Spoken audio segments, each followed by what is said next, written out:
ይህን የፈጠራ ስልትና ችሎታ ጥበብ ወደ ኢትዮጵያ በማምጣት የኢትዮጵያ የተፈጥሮ ሀብቷን በዚህ ዘመናዊ ኢኖቬሽንና ቴክኖሎጂ ከታነጸ ብዙ ማምረት ይቻላል። የተዳፈነ እሳት ያለበት የመካከለኛው ምስራቅ በየትኛውም አጋጣሚ የሚቆሰቆስ ከሆነ ሁሉም ነገር ወደ አመድነት ለመቀየር የሚያስችል አቅም ሆኖ ከተዳፈነ ወራትን ለማስቆጠር እያኮበኮበ ይገኛል። በእስራኤልና በሐማስ በኩል የተደረገው የተኩስ አቁም ስምምነት አንዳንዴ ትንሽ መኮራኮሞችን ይዞ ቀጥሏል።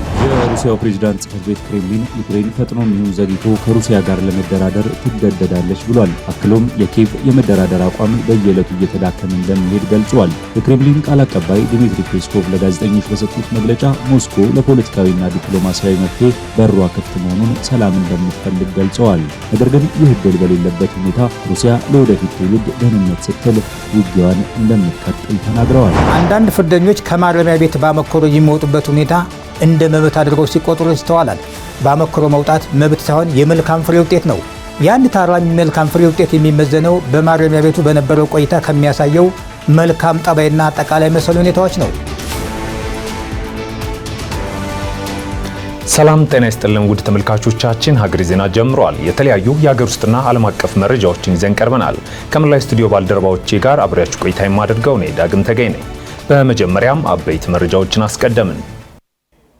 ሶስተኛው ኢትዮ እስራኤል የኢኖቬሽን ሳምንት ለ3 ቀናት የተለያዩ ዝግጅቶች ሲካሄዱበት ቆይቶ ተጠናቋል።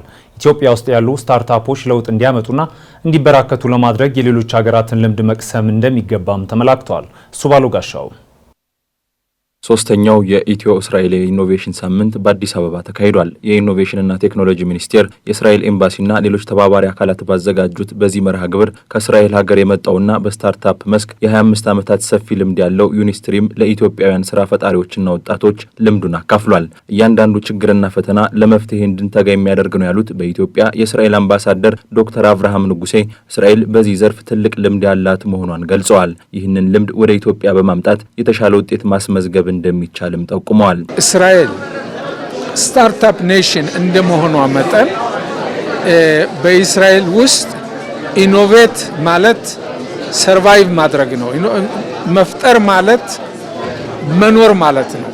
ያለ ፈጠራ መኖር አይቻልም። ምክንያቱም ውሃ በሌለበት ጊዜ ዳስሊኔሽን ቴክኖሎጂን መፍጠር ተቻለ። ምድረ በዳው አለማ ሲል ድሪፒንግ ኢሪጌሽን ሲስተም ወይም የጠብታ መስኖ ኢንቨንት ወይም ደግሞ ሊፈጠር ቻለ። የሴኩሪቲ ሁኔታ የአየር ሚሳኤልን ለመከላከል እንደ አይረን ዶምን መፍጠር ተቻለ። ስለዚህ ይህን የፈጠራ ስልትና ችሎታ ጥበብ ወደ ኢትዮጵያ በማምጣት የኢትዮጵያ የተፈጥሮ ሀብቷን በዚህ ዘመናዊ ኢኖቬሽንና ቴክኖሎጂ ከታነጸ ብዙ ማምረት ይቻላል። የኢኖቬሽን ሳምንቱም የልምድ ልውውጥ የተደረገበትና ለወጣቶች ስልጠና የተሰጠበት መሆኑን አምባሳደሩ አክለው ተናግረዋል።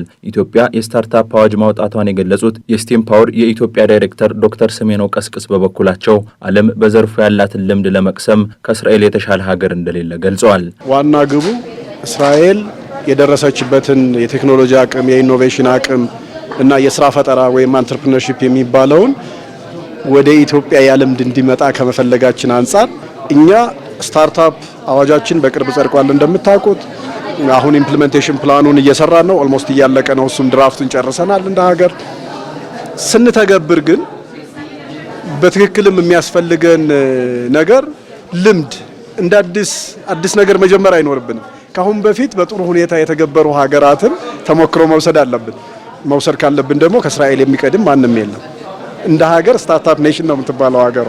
ስለዚህ ስታርታፕን የቴክኖሎጂ ቬንቸሮችን ኢትዮጵያ ውስጥ ኢስታብሊሽ ማድረግ ካለብን የመጀመሪያ ልንማር የሚገባው ከእስራኤል ነው። በእስራኤል ሀገር 9000 የሚደርሱ ስታርታፖች እንደሚገኙ የጠቆሙት የዩኒስትሪም ዋና ስራ አስፈጻሚ ኢፋት በሆር በየዓመቱ 500 የሚደርሱ አዲስ ስታርታፖች እንደሚመሰረቱ ገልጸዋል። በኢትዮጵያ ያሉ አጠቃላይ የስታርታፖች ቁጥር 500 አካባቢ መሆኑንም አክለው ያነሱት ስራ አስፈጻሚዋ እንደ ሀገር ትልቅ ውጤት ሊገኝበት የሚችል መሆኑን ጠቁመዋል። ተፈላጊውን ውጤት ለማምጣት ፈተናዎችን ማለፍ እንደሚገባም ነው ያሳሰቡት። Challenge your system and ask questions. There የአሰራር ስርዓቶችን መጋፈጥና ለሌሎች ሰዎች ሀሳብ ክብር በሚመጥን መልኩ የራስን አዲስ አስተሳሰብ ማዳበር ያስፈልጋል።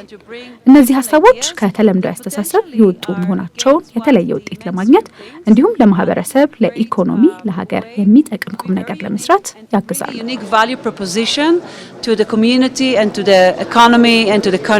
ኢትዮጵያ ያላትን እምቅ አቅም በአግባቡ ለመጠቀም ጠንክሮ መስራት እንደሚገባ ያመላከተው የኢትዮ እስራኤል የኢኖቬሽን ሳምንት የሌሎች ሀገራትን ልምድ በመቀመር መንግስት እንዲሁም ሌሎች ባለድርሻ አካላት ሚናቸውን እንዲወጡ አጽንኦት የተሰጠበት ነው።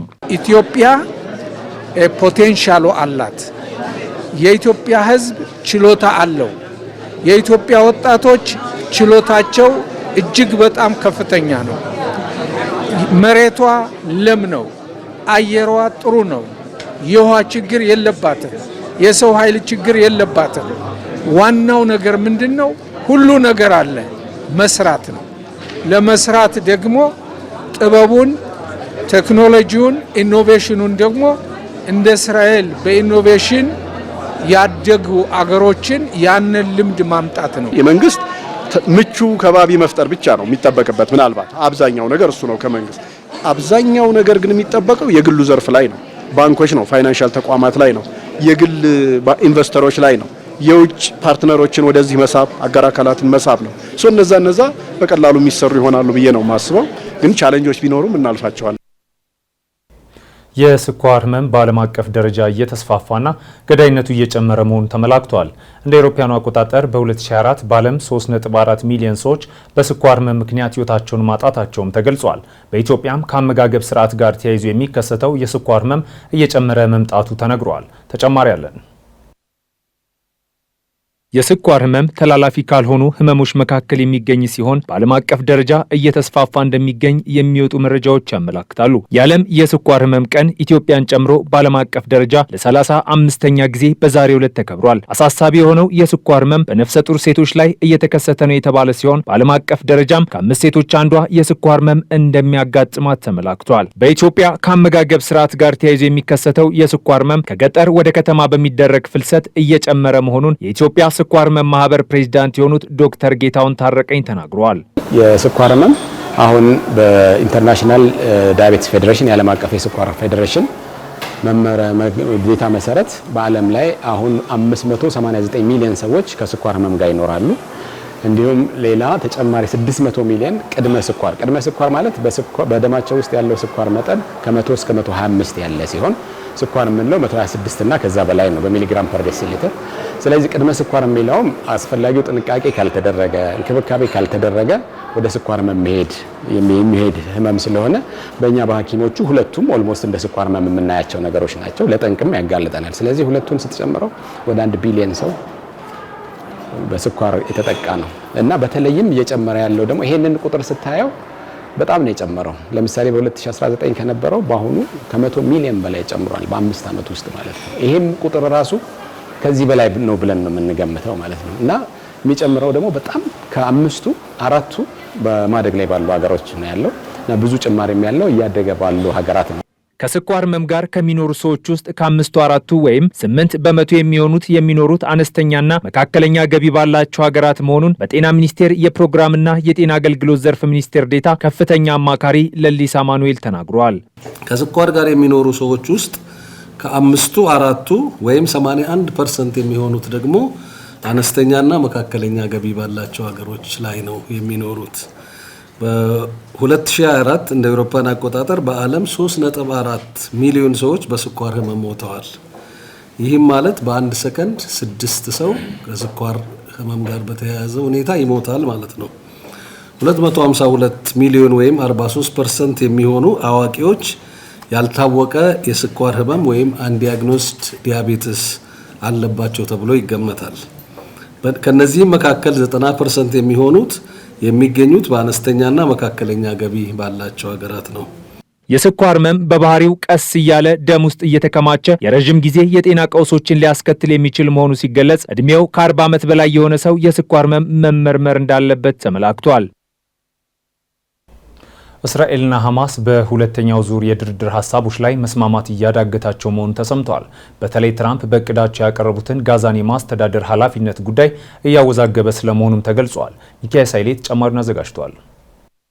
የተዳፈነ እሳት ያለበት የመካከለኛው ምስራቅ በየትኛውም አጋጣሚ የሚቆሰቆስ ከሆነ ሁሉም ነገር ወደ አመድነት ለመቀየር የሚያስችል አቅም ሆኖ ከተዳፈነ ወራትን ለማስቆጠር እያኮበኮበ ይገኛል። በእስራኤልና በሐማስ በኩል የተደረገው የተኩስ አቁም ስምምነት አንዳንዴ ትንሽ መኮራኮሞችን ይዞ ቀጥሏል። በተለይ እስራኤል ታግተው የሄዱ ሕይወታቸው ያለፈ ዜጎች አስክሬን አልተሰጠኝም በሚል አንዳንዴ ጠንከር ያሉ ኩርኮማዎችን እያደረገች ዘልቃለች። በእስራኤልና በጋዛ መካከል ያለው የትጥቅ ግጭት የገባበት የድርድር ቀውስ ምዕራፍ በዚህ ሳምንት ከፍተኛ ለመረጋጋትን አስተናግዷል። የተኩስ አቁም ስምምነቱ የመጀመሪያው ምዕራፍ ወደ ፍጻሜው ሲቃረብ ትናንት ሐሙስ ተካሄደው የአስክሬን ልውውጥ የድርድሩ ሂደት መልካም ላይ መሆኑን የሚያሳይ ቢሆንም በዌስት ባንክ ወይም ዮርዳኖስ ምዕራብ ዳርቻ በሰፋሪዎች የተፈጸመው ከትልቅ መስጊድ ያነሰ ወይም መጠነኛ የሆነ የሙስሊሞች የጸሎት ቦታ የማቃጠል ድርጊት የሁለት ታዳጊዎች ሞት የሁኔታውን ደህንነት ጉዳይ ስንጥቁን አጉልቶ ማሳየቱ ተገልጿል። የዓለም አቀፉ ማህበረሰብ የጋዛን ወደፊት አስተዳደር አስመልክቶ የቀረበውን የአሜሪካ የውሳኔ ሀሳብ በመቃወም በተለያዩ አጀንዳ ተከፋፍሎም ይገኛል። የተኩስ አቁም ስምምነቱ አንዱ የመጀመሪያው ምዕራፍ ላይ ከተገለጹ ጉዳዮች መካከል ታጋዮችን መልቀቅ እንዲሁም በጋዛ ውስጥ የሞቱ እስራኤላውያን አስክሬን መመለስ ቅድሚያ የሚሰጠውን ጉዳይ ነው። ትናንት ሐሙስ እስራኤል ከሐማስ ጋር ባደረገችው ድርድር ሌላ የአንድ ታጋች አስክሬን ወደ አገሯ መመለሱን አስታውቃለች። ይህ ልውውጥ የተከናወነው ለእያንዳንዱ እስራኤላዊ አስክሬን 15 ፍልስጤማውያን እስረኞች ወይም አስክሬኖችን በተመላለሱበት ምጣኔ ነው። ይህም የአስክሬኖች ልውውጥ ለእስራኤል የፖለቲካዊና የሕዝብ ሞራል እፎይታን ቢያመጣም ይህን ሰላምና እፎይታን ለማግኘት ተከፈለው መስዋዕትነት የበርካቶችን ነፍስ የነጠቀ ሆኖ ቆይቷል። ሐማስ ታጋዮችን ካርዱን በመጠቀም የድርድር ኃይሉን ማሳየቱን ቀጥሏል። ከዚህ በላይ የመጀመሪያው ምዕራፍ መደምደሚያ ላይ መድረሱን ለቀጣይ ምዕራፍ ሙሉ ታጋዮች መልቀቅ ዘላቂ ተኩስ አቁም ያለው የጊዜ ገደብ እየጠበበ መሆኑን ያመላክታል። ነገር ግን ድርድሮቹ አሁንም በርካታ ጉዳዮች አየር ላይ ተንጠልጥለው እንደሚገኙ አልጀዚራ ዘግበዋል። በሌላ በኩል በዌስት ባንክ አዲስ ውጥረት ስለመቀስቀሱ ሰምቷል። ትናንት ሐሙስና ዛሬ አርብ የዌስት ባንክ የደህንነት ሁኔታ ተባብሶ ቀጥሏል። በዴር ኢስታያ መንደር በእስራኤል ሰፋሪዎች ተፈጸመው የመስናር ወይም አነስ ያለ የሙስሊሞች መስገጃ ቦታ ማቃጠል ድርጊት ከፍተኛ ዓለም አቀፍ ውግዘትን አስከትሏል። በተመሳሳይ ወቅት በእስራኤል ጦር በተካሄደው ወረራ ሁለት የ15 ዓመት ፍልስጤማውያን ታዳጊዎች መገደላቸው በሐማስ እንደሚመራ የሚነገርለት የፍልስጤም ጤና ጥበቃ ሚኒስቴር አስታውቋል። የመስናር መቃጠል የሃይማኖታዊ ግጭት ምልክት ሲሆን የሰፋሪዎች ብጥብጥ ከጋዛ ጦርነት ዳራ ጋር ተያያዥ አዲስ አደገኛ ምዕራፍ ላይ መድረሱን ያሳያልም ተብሏል። የእስራኤል ጦር ሰፋሪዎችን የመቆጣጠር አቅም ማነስ ወይም ፈቃደኛ አለመሆን በዓለም አቀፉ የሰብአዊ መብት ድርጅቶች ዘንድ ተቀባይነት ከፍተኛ ትችትን የቀረበበት ስለመሆኑ ይነገራል። ይህ አለመረጋጋት የትኛውም የጋዛ ሰላም እቅድ በዌስት ባንክ ላይ መረጋጋት እስካልተረጋገጠ ድረስ ዘላቂ ሊሆን እንደማይችል ይነገራል። የምዕራቡ ዓለም መሪዎች የጋዛን ጦርነት ለማስቆም ጥረት ለማድረግ ሲሞክሩ በቅድሚያ ለፍልስጤም የሀገርነት እውቅና መስጠት ላይ ቅድሚያ ሲሰጡም ቆይተዋል። ከዚህ አለፍ ሲል እስራኤል በዌስት ባንክ ለመስፋፋት ያደረገችው ሙከራ በርካቶችን ሊገድልና መስዋዕት ሊያደርግ እንደሚችል ማመን ችግሮቹ ሳይባባሱ ለመገደብ የተደረገው ዓለም አቀፋዊ ዘመቻ እንደነበረ ይታወሳል። ከሰሞኑን የአሜሪካው ፕሬዝደንት ዶናልድ ትራምፕ ያቀረቡት የሰላም እቅድ ላይ በተለይም የጋዛን ማስተዳደር ጉዳይ ላይ ያቀረቡት ሀሳብ የዲፕሎማሲያዊ ፍጥጫ ማስከተሉ የተነገረ ይገኛል። ዩናይትድ ስቴትስ የዶናልድ ትራምፕን የጋዛ ሰላም እቅድ ጊዜያዊ የአስተዳደር ቦርድና ዓለም አቀፍ የኃይል መመስረት የተባበሩት መንግስታት የጸጥታው ምክር ቤት እንዲያጸድቅ ምሽት ላይ በነበረው ውይይት ከፍተኛ ግፊት ማድረጓም ሰምተዋል። ይህ አሜሪካ እርምጃ የጋዛ የወደፊት አስተዳደር ላይ ተጽዕኖ ለመፍጠር የሚደረግ የፖለቲካ ሙከራ መሆኑን ተነግሯል።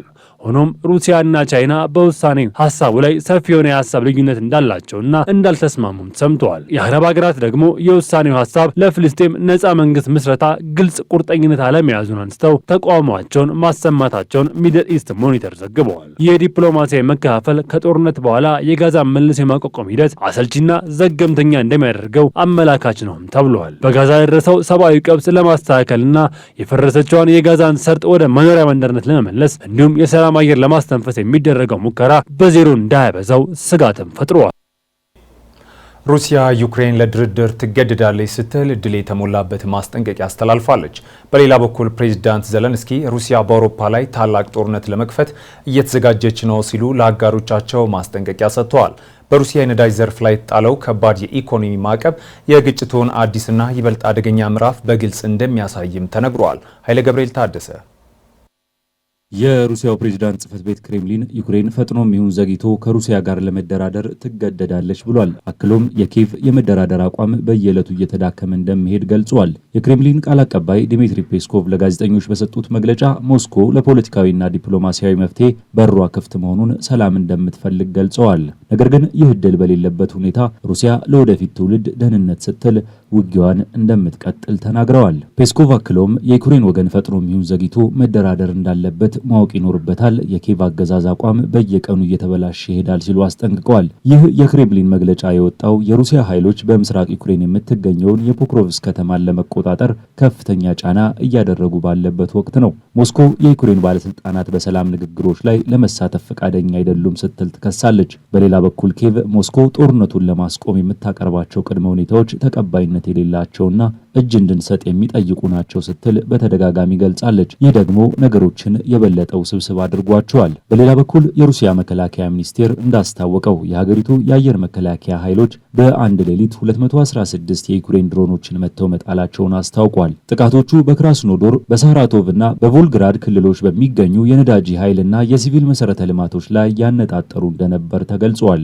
በተመሳሳይ ዛሬ ማለዳ ሩሲያ በዩክሬን መዲና ኪየቭ ላይ በሰነዘረችው ጥቃት ቢያንስ አንድ ሰው ሲገደል 15 ሌሎች ደግሞ ቆስለዋል። የአየር ጥቃቱ በበርካታ የከተማ ወረዳዎች የእሳት ቃጠሎና ውድመት ማስከተሉን የኪየቭ ከንቲባ ቪታሊ ክሊችኮ ገልጸዋል። ጥቃቱ በቀጠለበት ወቅት ባለስልጣናት ነዋሪዎች የአደጋ ስጋት ማስጠንቀቂያው እስኪነሳ ድረስ በመጠለያ እንዲቆዩ አሳስበዋል። የኃይልና የውሃ መቆራረጥ ሊያጋጥም እንደሚችልም አስጠንቅቀዋል። በሌላ በኩል የዩክሬኑ ፕሬዝዳንት ቮሎዲሚር ዜሌንስኪ ሩሲያ እስከ 2029 ድረስ በአውሮፓ ላይ ታላቅ ጦርነትን ለመክፈት እየተዘጋጀች መሆኑን ለሀገራቸው አጋሮች አስቸኳይ ማስጠንቀቂያ ሰጥተዋል። ፕሬዝዳንቱ በማህበራዊ ትስስር ገጽ ኤክስ ላይ ባስተላለፉት መልእክት የሩሲያን አቅም ለመቀነስ የዓለም አቀፉ ማህበረሰብ በሩሲያ ኢኮኖሚና የጦር መሳሪያ ኢንዱስትሪ ላይ የሚጥለውን ማዕቀብ እንዲያጠናክር ጠይቀዋል። በጦር ሜዳ ያለውን ሁኔታ ስንመለከት ሩሲያ ጦርነቱን ለማቆም ፍላጎት እንዳላት አናይም ያሉት ዜሌንስኪ ችግሩ የሩሲያን ወታደራዊ ኢንዱስትሪ ስንመለከት ምርታቸውን እያሳደጉ መሆናቸው ነው። በእኛ ግምገማ ይህንን ጦርነት ለመቀጠል ይፈልጋሉ ሲሉ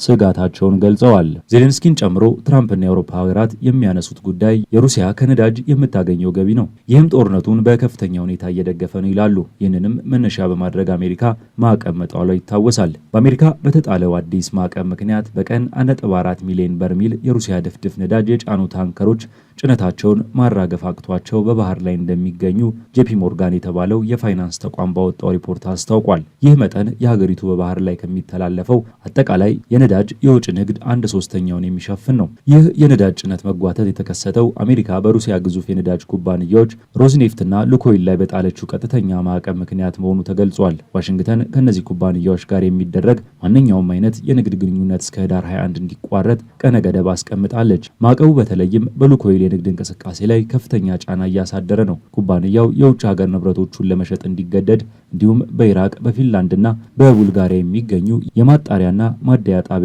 ስራ እንዲስተጓጎል አድርገዋል። ምንጮች ለሮይተርስ እንደገለጹት የሩሲያ አጠቃላይ የነዳጅ የውጭ ንግድ እስካሁን ድረስ በአንጻራዊነት የተረጋጋ ቢሆንም ጄፒ ሞርጋን ከህዳር 21 በኋላ በነዳጅ ጭነት ማራገፍ ላይ ጉልህ የሆነ ችግር ሊያጋጥም እንደሚችል አስጠንቅቋል። በዚህም ምክንያት የሩሲያ ትልልቅ ደንበኞች የሆኑት ህንድና ቻይና ለታህሳስ ወር የሚያደርጉትን ግዢ በእጅጉ ቀንሰዋል።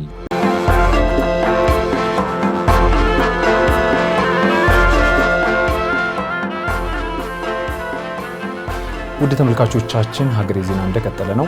አጫጭር ወዳልናቸው መረጃዎች አለፍን። በኢትዮጵያ እየተንቀሳቀሱ ካሉ የፖለቲካ ፓርቲዎች መካከል ከ80 በመቶ በላይ የሚሆኑት በምክክር ሂደቱ እየተሳተፉ እንደሚገኙ የኢትዮጵያ ሀገራዊ ምክክር ኮሚሽን ኮሚሽነር ፕሮፌሰር መስፍን አርአያ ተናግረዋል።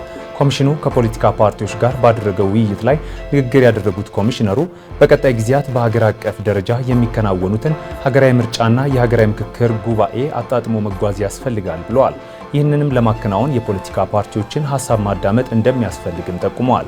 አክለውም እስካሁን በተለያዩ ምክንያቶች በምክክር ሂደቱ ላይ ያልተሳተፉ የፖለቲካ ኃይሎችን ለማሳተፍ ኮሚሽኑ በራሱ መንገድ ጥረት እያደረገ እንደሚገኝም ገልጸዋል። ቀሪ የምክክር ምዕራፎችን በስኬት እንዲጠናቀቁ የፖለቲካ ፓርቲዎችን ጨምሮ ሁሉም የህብረተሰብ ክፍል ሚናውን እንዲወጣም ጠይቀዋል።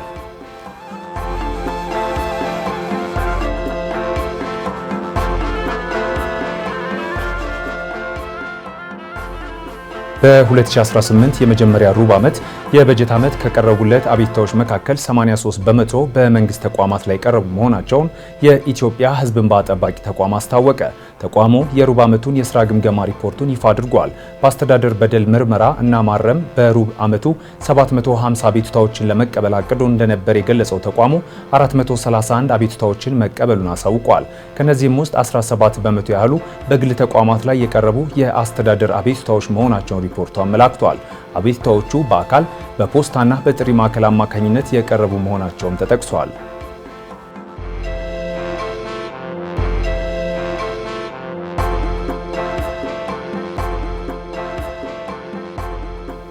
የደቡብ ምዕራብ ኢትዮጵያ ህዝቦች ክልል ለታክስ ለቀረጥና ለአካባቢ ልማት በሚል ሽፋን በየሰፈሩና በመንገድ ዳር የተቋቋሙ ህገወጥ ኬላዎች ሙሉ በሙሉ እንዲነሱ ውሳኔ ያስተላለፈ። ከዚህ በኋላ በክልሉ ተግባራቸውን የሚቀጥሉ ኬላዎች የኮንትሮባንድ ንግድን ለመከላከልና ለጸጥታ ስራ በክልሉ መንግስት ወይም በፌዴራል አካል የተፈቀዱ ኬላዎች ብቻ እንደሆኑም ተገልጿል። ህገወጥ ኬላዎች ምርት በነፃነትና በተቀላጠፈ ሁኔታ ለገበያ እንዳይቀርብ በማድረግ ዜጎች በስራቸው ልክ እንዳይጠቀሙ እንቅፋት ሆኗል ያለው የክልሉ መንግስት ይህን ውሳኔ ተቀብሎ ወደ ተግባር የማይለውጥ ማንኛውም የመንግስት መዋቅር የስራ ኃላፊ ወይም አካል ተጠያቂነቱን ይወስዳል ሲል በመግለጫው አስጠንቅቋል። ውሳኔውን ለማስፈጸምም የክልሉ መንግስት አስፈላጊና የማያዳግም ያለውን ህጋዊ እርምጃ እንደሚወስድ መግለጹን ከክልሉ ያገኘነው መረጃ ያመለክታል።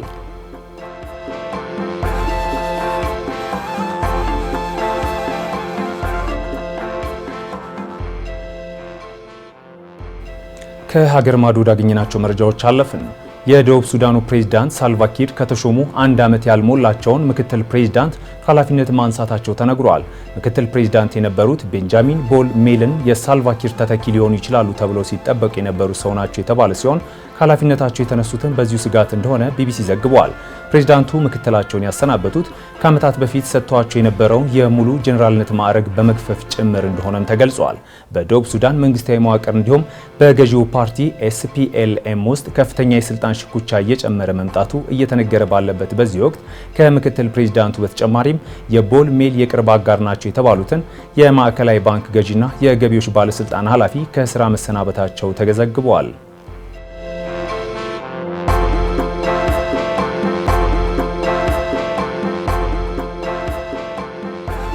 በአማዞን ጫካ ውስጥ የሚኖሩ ማህበረሰቦች በብራዚል የኮፕ 30 ጉባኤ እየተካሄደ የሚገኝበትን አዳራሽ መግቢያ በመዝጋት ተቃውሟቸውን አሰምተዋል።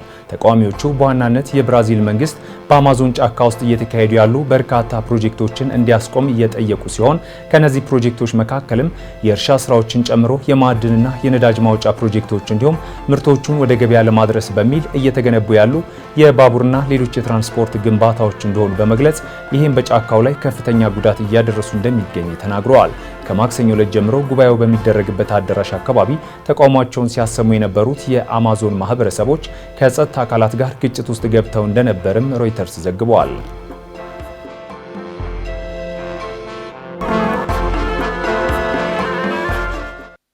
ውድ ተመልካቾቻችን ሀገሬ ዜና እንደቀጠለ ነው። አብራችሁን ስለሆናችሁ ከልብ እናመሰግናለን። በፈረንጆቹ አዲስ ዓመት ዓለም አቀፍ የቡና ዋጋ ሊቀንስ እንደሚችል ሮቦ ባንክ የተባለው ተቋም ያወጣው ሪፖርት አመላከተ። በተያዘው ዓመት ከፍተኛ ጭማሪ ያሳየው የአረቢካ ቡናም ዋጋው ሊረጋጋ እንደሚችል ሪፖርቱ ጠቁመዋል። በአዲሱ ዓመት የቡና አቅርቦት መጠን የሚጨምር በመሆኑ እስከ 10 ሚሊዮን ከረጢት ቡና ከገበያው ፍላጎት በላይ ሊቀርብ እንደሚችል ተነግሯል። መረደግፍ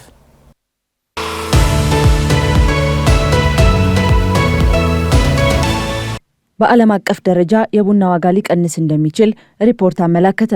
በመጪው የፈረንጆቹ አዲስ ዓመት 2026 ዓለም አቀፍ የቡና ዋጋ ሊቀንስ እንደሚችል ሮቦ ባንክ የተባለው ተቋም ያወጣው ሪፖርት ጠቁሟል።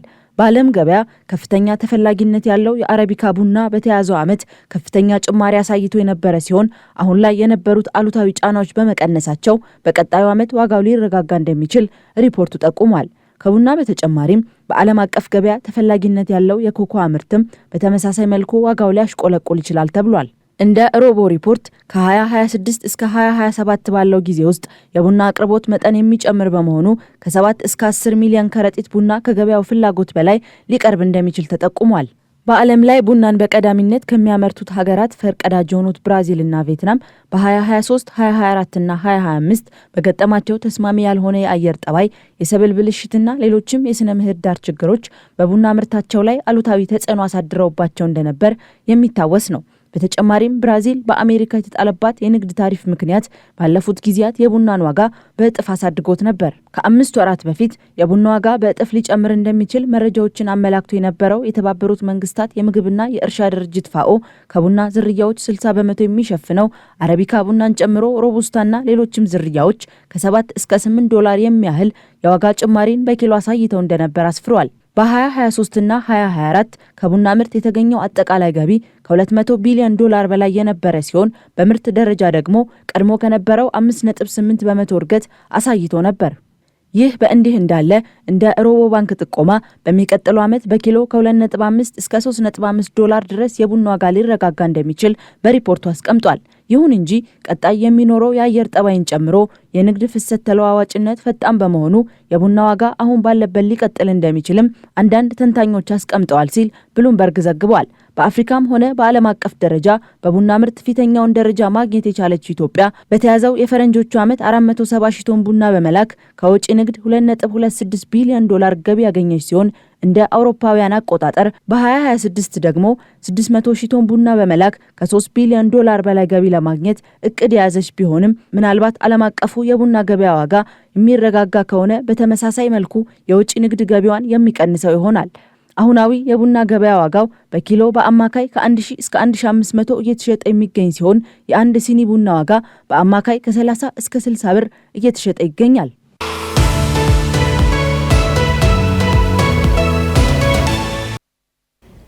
ለታራሚዎች አመክሮ የሚፈቅደው በወንጀል ሕጉ መሰረት ቅጣቱን የጣለው ፍርድ ቤት ነው።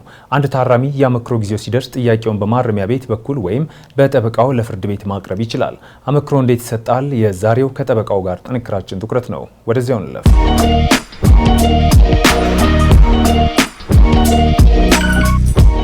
ጤና ይስጥልን። ጠበቃ እንዳርጌ ካስ ነኝ።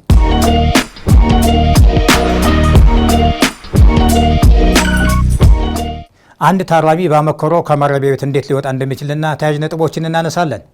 አመክሮ ማለት አንድ ታራሚ ከተፈረደበት የእስር ጊዜ 2/3ኛውን በመልካም ጠባይ ካሳለፈ ቀሪውን የእስር ጊዜ ከማረሚያ ቤት ውጭ ሆኖ በመልካም ጠባይ ሊያሳልፍ ይችላል ተብሎ ሲታመን የሚፈታበት ስርዓት ነው። አመክሮ አንድ ታራሚ ወደ ማረሚያ ቤት በሚገባበት ጊዜ በቅበላ ወቅት የተወሰነበት ቅጣት ከመፈጸሙ በፊት ቀደም ብሎ በአመክሮ ሊለቀቅ የሚችል መሆኑን እንዲሁም የአመክሮ ድል ለማግኘት ምን አይነት ግዴታዎች መፈጸም ያለባት ስለመሆኑ ግንዛቤ ሊፈጠርለት እንደሚገባ ሕጉ ያስገድዳል። አንዳንድ ፍርደኞች ከማረሚያ ቤት በአመክሮ የሚወጡበት ሁኔታ እንደ መብት አድርገው ሲቆጥሩ ይስተዋላል። በአመክሮ መውጣት መብት ሳይሆን የመልካም ፍሬ ውጤት ነው። የአንድ ታራሚ መልካም ፍሬ ውጤት የሚመዘነው በማረሚያ ቤቱ በነበረው ቆይታ ከሚያሳየው መልካም ጠባይና አጠቃላይ መሰል ሁኔታዎች ነው።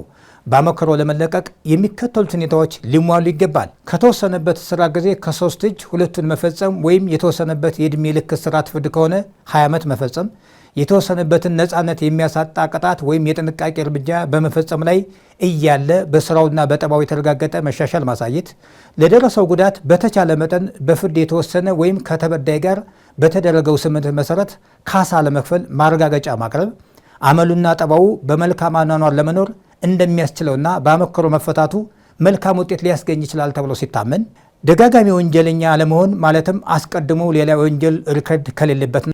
አመክሮ የሚፈቅደው በወንጀል ሕጉ መሰረት ቅጣቱን የጣለበት ፍርድ ቤት ነው። የአመክሮ ጊዜው ሲደርስ ጥያቄውን በማረሚያ ቤት በኩል ወይም በጠበቃው ለፍርድ ቤት ማቅረብ ይችላል። ማረሚያ ቤቱም የታሰረበትን ጊዜ መጠንና በቆይታ የነበረውን መልካም ጠባይ መሰረት አድርጎ በአመክሮ ቢፈታ የሚደገፍ መሆኑን ወይም የሚቃወም መሆኑን አስተያየት እንዲያቀርብ ይጠበቃል። ፍርድ ቤቱ ከላይ የተመለከቱት ቅድመ ሁኔታዎችን ተሟልቷል ብሎ ካመነ ታራሚው በአመክሮ እንዲፈታ በመፍቀድ አመክሮው የሚቆይበትን ጊዜ አብሮ ይወስናል። ታራሚው ተፈቶ መልካም ጠባዩ ወይም ሕግ አክብሮ መኖሩ የሚፈተንበት ጊዜ መጠን የሚወሰነው እስከ ቀሪው የእስር ጊዜ ድረስ ሆኖ በማንኛውም ሁኔታ ከ2 ዓመት ሊያንስ ተቃራኒ ድንጋጌ ከሌለ በስተቀር ከ5 ዓመት ሊበልጥ አይችልም። የዕድሜ ልክ ፍርደኛ ከሆነ የፈተና ጊዜው ከ5 ዓመት ሊያንስ ከ7 ዓመት ሊበልጥ አይችልም። አመክሮ የተቀጪው ጠባይ ማሻሻያና ወደ ደንበኛው ማህበራዊ ኑሮ መመለሻ ሆኖ የሚቆጠር ሲሆን መፈታቱ ተፈላጊውን ውጤት የሚያስገኝ መሆኑ ፍርድ ቤቱ ካላመነበት በቀር ሊፈቀድ አይችልም። ታራሚዎችና የታራሚ ቤተሰቦች ሊያውቁት የሚገባ ነጥብ አመክሮ መብት ሳይሆን የመልካም ፍሬ ውጤት መሆኑን መገንዘብ ያስፈልጋል። አመሰግናለሁ።